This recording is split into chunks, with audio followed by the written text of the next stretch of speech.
Setelah RIS dibubarkan dalam bentuk konstitusi, diubah menjadi dalam Undang-Undang Dasar 45 menjadi negara Republik Indonesia, ini terbentuk salah satu dari provinsi yang disebut Provinsi Sumatera Utara dengan ibu kotanya juga kota Medan.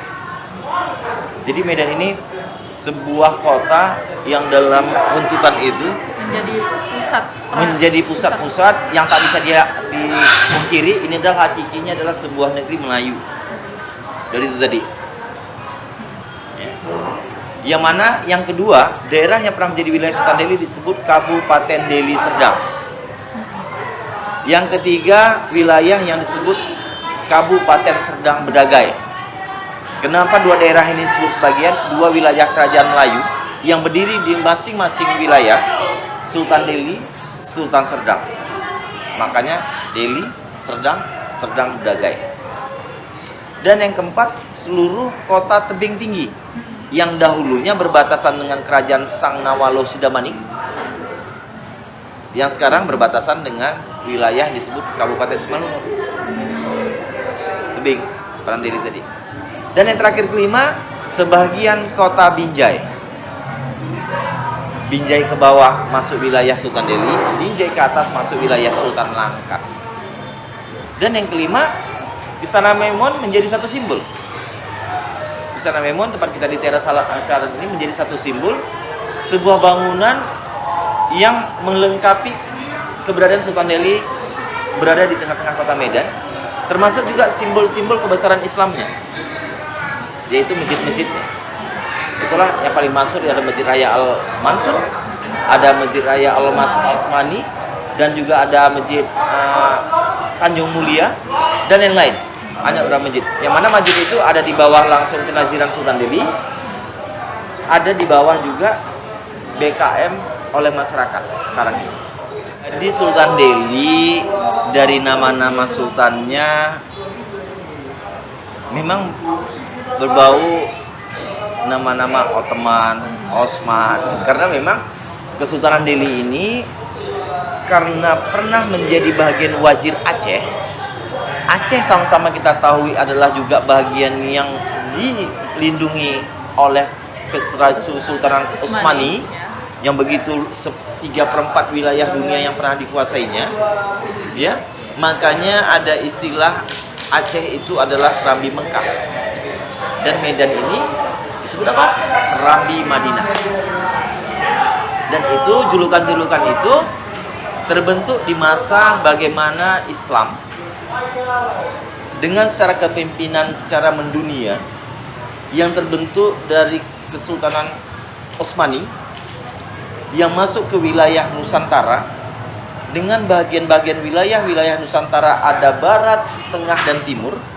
Khususnya bicara tentang barat, tak bisa kita pungkiri adalah di Aceh, yang dimana di bawah Aceh ini ada negeri-negerinya. Itulah salah satu Kesultanan Delhi. Makanya dalam interaksi, dalam hubungan Kesultanan Delhi ini, bisa saya bilang Kesultanan Delhi ini sudah dikenal oleh bangsa-bangsa luar. Karena memang beberapa file foto, beberapa file perjalanan, udah ada foto pada masa itu. Iya, file foto dengan perjalanan, bahwasanya Kesultanan Delhi itu dikenal di Turki, ibu kota di mana di situ adalah kerajaan Utsmani. Pernah suatu ketika putra Sultan Delhi yang memegang wilayah namanya Bedagai pernah berkunjung ke Turki, Utsmani, di mana cenderamata yang ditinggalkannya adalah kerisnya. Sultan dikasih keris gitu. Putranya. Putra Sultan Delhi ini yang bernama Tengku Ismail Sulung Laut. Beliau adalah raja di Bedagai, wazir dari Aceh. Semasa berangkat ke sana, beliau diterima begitu hangat, kan gitu nih, begitu dibesarkan. Pada masa itu beliau meninggalkan cenderamatanya, yaitu kerisnya. Dan oleh kerajaan Utsmani diberikanlah pedang pedang yang identik dengan Turki yang itu. Itu satu. Yang kedua, interaksi Sultan Delhi ini dikenal dengan bangsa ataupun raja-raja di luar itu seperti juga Belanda, Belgia, Polandia, Inggris dan lain-lain. Karena pada masa itu sudah mulainya di situ perkebunan tembakau Delhi. Investor pertama Belanda itu bernama Jacobus Nenhus, yang bersama-sama dengan rekannya Maxwell dengan satu lagi saya kurang lupa namanya, tapi menjadi pionir itu Jacobus Nenhus yang bertahan, yang merasa yakin humus tanah ini sangat cocok untuk tembakau Delhi, yang akhirnya memang diberikan berlimpahan daripada rezeki juga kepada Sultan Delhi, keberkahan dari Allah. Tanah itu sangat cocok di tanah tembakau Delhi dengan mutu kualitas nomor 1 di dunia. Akhirnya jadi terkenal sedunia. Iya. Sewaktu terkenal di dunia, ini menjadi lahan investasi rebutan. Yang pertama, kota Medan kita pernah dijuluki Paris Sumatera. Itu di masa mana? Di masa pemerintahan Kesultanan Delhi yang diakui oleh bangsa Eropa. Kenapa? Karena orang Eropa yang berdatangan kemari sebagai investor-investor melihat peradaban, tatanan ekonomi, tatanan pemerintah sudah sangat maju.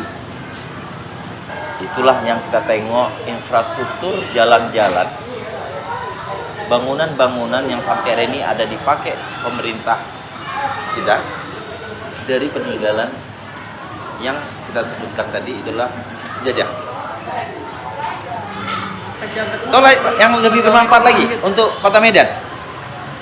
Sebelum daerah Indonesia kita ini di beberapa hanya bisa dihitungan jari, kota Medan kita boleh berbangga. Bandara kita sudah ada, namanya Bandara Polonia. Itu pada masa kolonial, maksudnya udah ada pembangunan untuk bandara. Ya. Kenapa bandara kita namanya Polonia? Investornya dia orang Polandia. Sebutan orang Polandia kalau merantau disebut Polonia. Makanya bandara kita Polonia. Dan itu di bawah naungan Kesultanan Delhi pembangunannya. Yang ketiga, Belawan adalah pintu ekonomi sisi barat Indonesia sekarang ini. Tapi belum pindah ke inilah ya, ke Batbara mungkin. Itu adalah dulu sah bandarnya Sultan Delhi. Yang mana kalau kita lihat pada masa itu dari foto file lama sangat rapi dan baik. Tapi apa yang terjadi sekarang itu menjadi salah satu bagian wilayah paling kumuh di kota Medan dengan sebutan Medan Utara. Makanya Sultan Delhi ini nama kerajaannya Kesultanan Delhi Darul Al-Mutazimbillah. Yang di berjalan Allah, di jalan Allah. Oh, itu artinya ya, Pak. Salah satunya dalam berjalan Allah itu adalah bagaimana Sultan Delhi mengaplikasikan sebagai pemimpin, menjaga makhluk hidup yang ada di bawah muka bumi, di bawah kedaulatannya. Bukan hanya manusia dengan keyakinan berbeda, tapi makhluk binatang sekalipun dijaga Sultan Delhi. Perkembangan Islam di tanah Delhi tidak bisa kita lepas karena memang Sultan Delhi adalah akidahnya Islam. Tentu menjadi bagian yang secara hakikatnya Sultan Delhi itu sebagai khalifah Islam dalam menyebarkan ajaran Islam bagi masyarakat. Yang di dalam masyarakat itu sendiri tumbuh dan hidup bersama-sama dengan masyarakat yang di luar agama Islam. Sultan Delhi sudah mengambil posisi sebagai salah satu dari tokoh raja-raja sultan-sultan sepulau Sumatera, bukan se-Indonesia nih.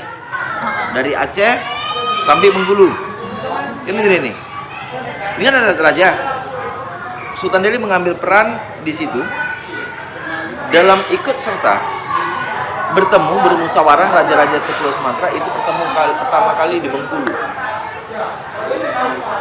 Yang mana pada masa itu Sultan Delhi jadi sekretaris. Dengan pertemuan kedua di Kota Padang. Dari hasil pertemuan itu, Sultan Delhi menyatakan mendukung terbentuknya negara NKRI. Politik tidak bisa dipisahkan dari secara hakikatnya kepentingan kelompok atau golongan. Ya, tentu Pak. Kan itu dia. Politik lawan bisa jadi kawan, kawan bisa jadi lawan. Politik selagi bisa dibawa menjadi bagian yang positif, dia positif. Bagi yang negatif, dia bisa negatif. Yang arti maksud saya yang tadi saya jabarkan tadi, ada satu miss. Satu miss itu bagaimana perjalanan Sultan Delhi menyatakan berdaulat ke NKRI, sebuah negeri yang sudah siap Iya. dengan Kan wilayah udah tatanannya besar. Melepaskan begitu saja. Iya, gitu. yang ada miss itu bagaimana yang ditanggapi oleh masyarakat dengan background pemerintah pada masa itu. Apa itu? Adanya terjadi tragedi tahun 46 revolusi sosial. Yang artinya bulan Agustus, Proklamasi. September, Oktober, November, Desember, Januari, Februari, Maret. Artinya 7 bulan dari Soekarno di Jakarta menyatakan ini terbentuk sebuah negeri baru, Kesultanan NKRI baru, raja-raja melebur. Dari 7 bulan ini di sini terjadi namanya revolusi sosial yang digeraki oleh Partai Komunis Indonesia PKI dengan meluluh lantakkan istana-istana, meluluh lantakkan fondasi daripada